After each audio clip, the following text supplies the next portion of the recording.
so excited. It came in the mail, like I think the day after I shot Friday's video. So I'm just really excited to have my better camera back because low light is coming for us definitely. I can already tell how much shorter the days are getting. So happy to have my camera back. Also thumbnails, so much easier with this. It rained yesterday and cooled off, so it is like super nice outside today. Jeremy's out running some errands. We've had a piggy divorce this week. We check on everyone. It was the first week back at work, and that went, I think, like as well as it could have gone. Like actually having to use lights at this point in the year, which is crazy. We haven't had to I have not had to turn lights on in the barn in probably 3 months. Hello. Are you guys excited that it's not gonna be so hot today? Is it time for breakfast? It's nice that Mom gets to sleep in a little bit because she doesn't have to like rush out here and milk anyone. Twizzy, what do you think, baby? Link, taking a pencil. I know, are you guys ready for a little bit of breakfast so that you'll go out? Yes. So I'm doing breakfast. What I'm doing is kind of splitting feed between morning and evening, and it's just made things really a lot easier. They get like a mouthful of grain at night when I put them up, and we talked a lot about reinforcement in the last video, and so this is just the way that it's working. We are about to be headed into fall where I'm going to have to feed them twice a day, but I am not doing that right now. They have plenty of grass and they're all in beautiful shape. So we're gonna talk about piggy divorce and copper today because we're getting ready to do copper bolus here. We just did it in February. So August will be probably the end of August will be when we re-copper bolus everybody. So I'm trying to do it on a 6-month schedule, 6 to 8 months, depending on what everyone looks like. Everyone looks really great right now. But we're gonna talk a little bit about that today, and it's wet, so I don't know if anybody's gonna get out and enjoy life, but let's get them fed. I hear ya. You're very shouty. I know. What's the deal, Pops? You angry? Okay.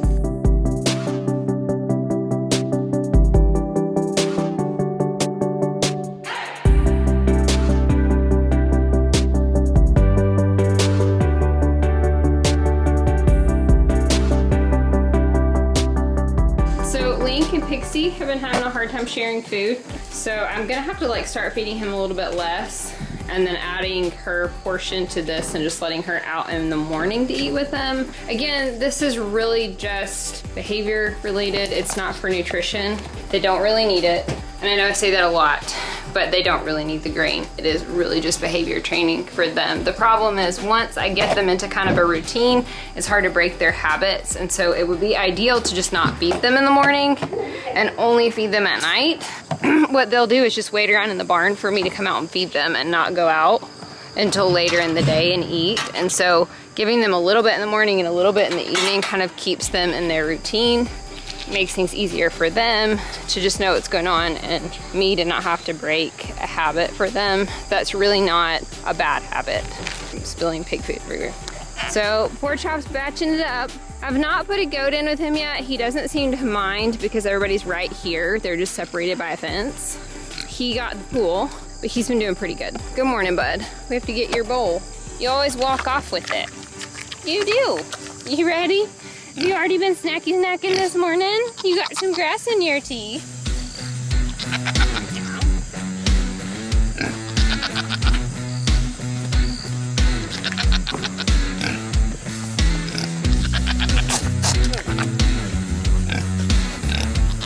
Buddy. Mom's just trying to get your bowl over here. Out from behind the post. Okay?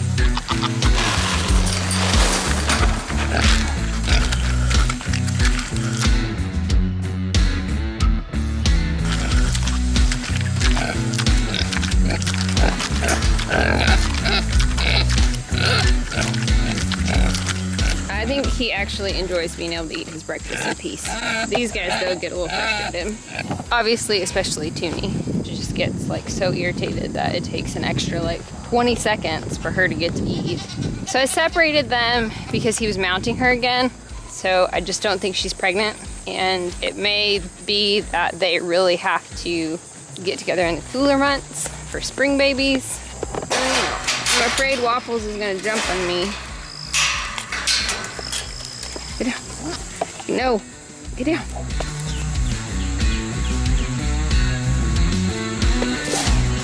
Come on, buddy.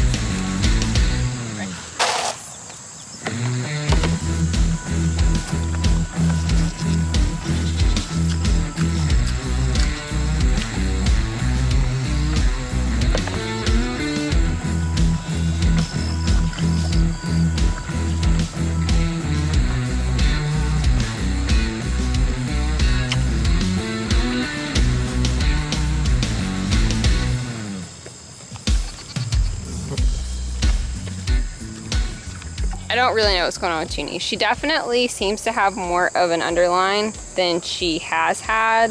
Like I said, I'm not overfeeding her. Just done some research, and a couple of the pig people were like, no, if she's pregnant, you need to separate them because he'll just harass her till no end. But it very much looked like she was in heat. I think that was Tuesday or Wednesday when I separated them.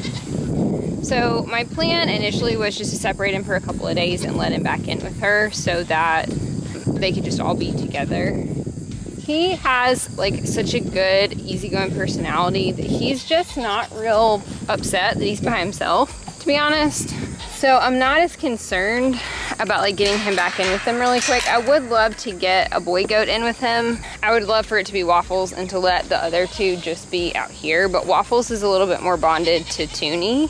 So I don't really know, like Waffles loves Toonie because he grew up with her basically, and it would be better to put the big boys in here, but grass is pretty much not growing anymore. It is, but it's very slow. I really need all the goats to be out there and not eating on this pasture for now, so that here in a couple of months, when I need to hay them, there's at least some grass in here. Hello, bud. He's doing fine. So what I did was I put the pool in here with him, and I need to fill it up this morning. And he has his water bucket that's here that I bought that he hasn't turned back over. So I think maybe that was just a fluke that day that it got turned over. Since they already kind of had dug a mud hole out here, I just kind of left it and have been filling the hole up with water every day for Toonie. And that seems to be working best for them. So like it's been hot, like the heat index yesterday was like 102 before the storms came through. That seems to be working out well. Should be the last of like that kind of heat for us, but it's gonna be in the mid 80s and they're still gonna wanna like roll around in the pool. For now, just gonna leave them separated and let them have until like I feel like maybe Pork Chop is not doing, like needs a buddy directly in his pen with him, and then we'll put a goat in there. And we can always like bring Link back over with Waffles and put them kind of in together that way. I just don't think it's super necessary right now. He doesn't go far because he doesn't climb up that hill, and he sleeps most of the day. Hello, you guys ready to come out for the day? Probably not gonna go anywhere because the grass is wet and you're all very dramatic.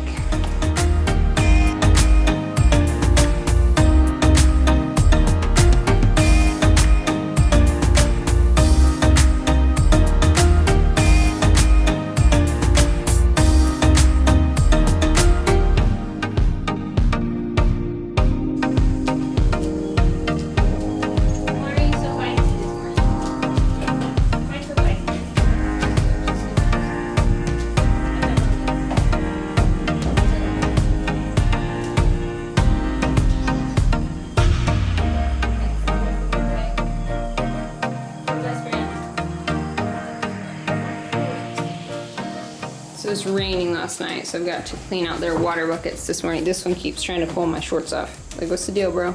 Something that like I get a comment about that I just wanted to address, and it probably won't help because most of the people that make a comment have like this their first video that they've ever seen. But a lot of people, guys, probably at least once a week, I get a video about copper deficiency. Yes, our goats have struggled on and off with copper, but the way that a lot of people are always like, you have so many goats with fishtail. I don't have goats with fishtail right now. Nobody has fishtail. Some people have a hack job on their tail from having a tail trim after they have given birth. And so like Nani is like the textbook example of this, and Padme. So they both have like these one like long, and you probably can't even tell, like strings on their tail.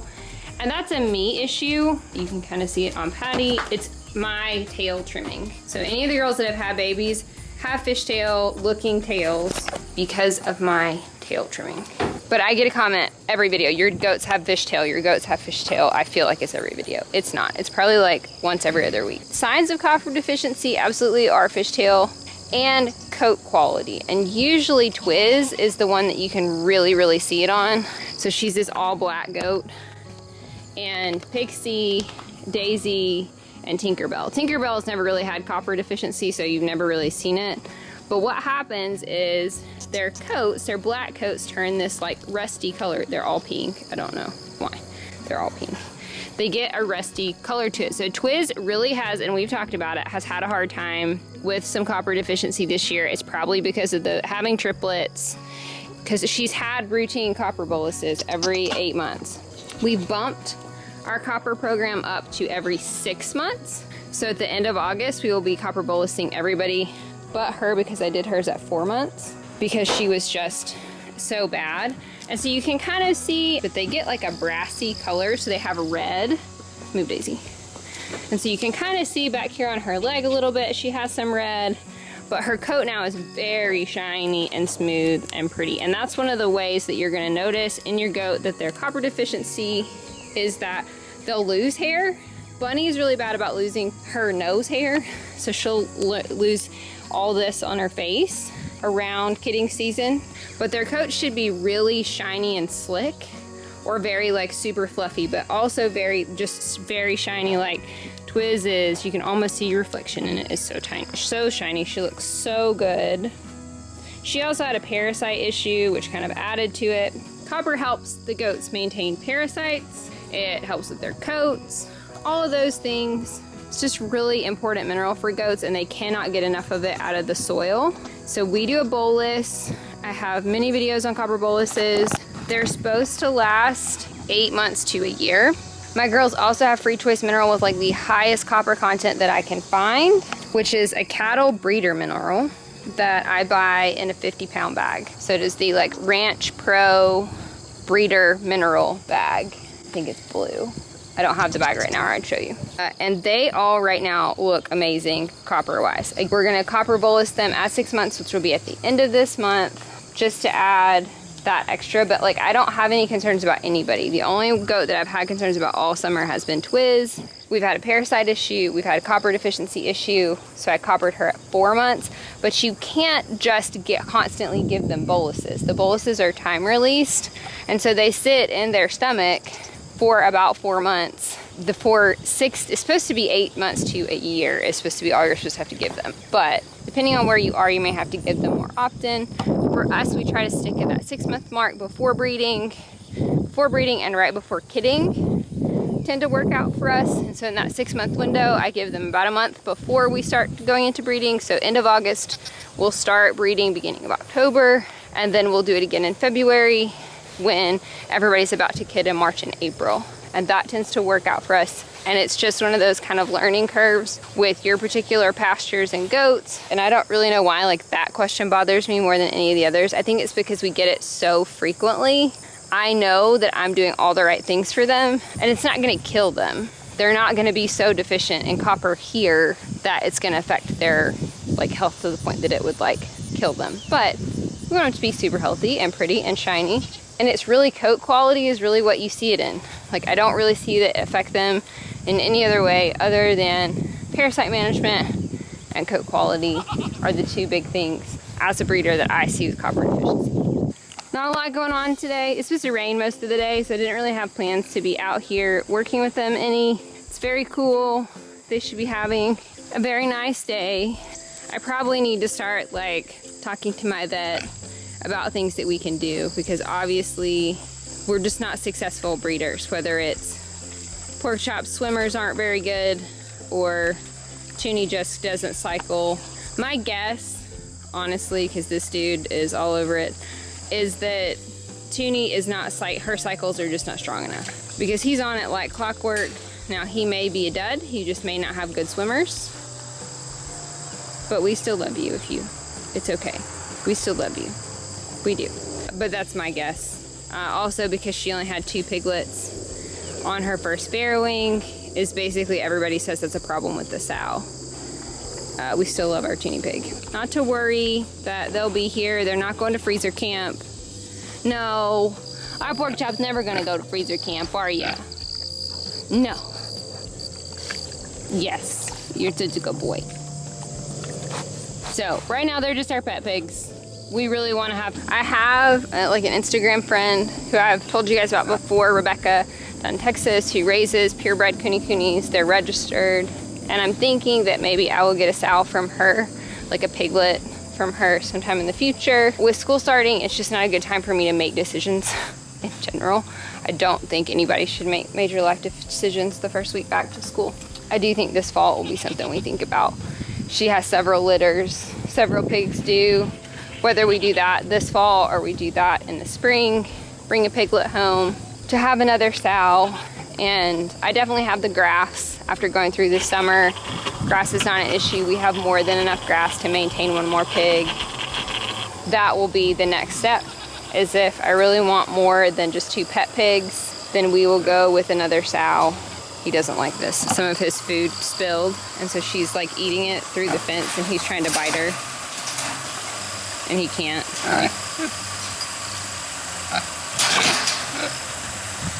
Because he doesn't want her eating his food. The problem with that is I'll probably buy a piglet, and it'll take us another year to get to breeding. So probably not piglets for a while unless we can get these 2 bred in the spring, which I'm still hopeful. I've read up on health and everything that we're doing, and we're doing all the right things for them. So it just seems to probably be just an issue with one of the pigs. But I enjoy them so much. If you watch this early on, you'll know that like when we first like got Toonie and even when I first got Pork Chop and his brother, I just love them. I love the Coonies. So no plans to like get rid of them. Just trying to make some good decisions about breeding right now. They have moved this bowl way over here. I don't know why. It's not going to be hot or sunny today, so don't really think she needs a mud bath, but we'll put it here. The problem with the mud hole here is it just dries up during the day, and so I come home and I have to kind of fill it back up because it just evaporates. It's not deep enough to hold enough water when it's 100 degrees outside. That's also the reason that I really didn't want to have to separate them once hot, because I only have the 1 pool. So I probably should have bought 2, and next summer we will. Right now you can't buy a kiddie pool because it's August. I know, Nons. They're all very vocal today, which is funny. I think because it's just so nice out. I'll keep you guys updated on how the piggy divorce is going. Like I said, I think I'm going to keep them separated for a month so that I can see her go into heat again, just to be sure that it is her going into heat and not him just constantly harassing her. Frustrating, but we'll see.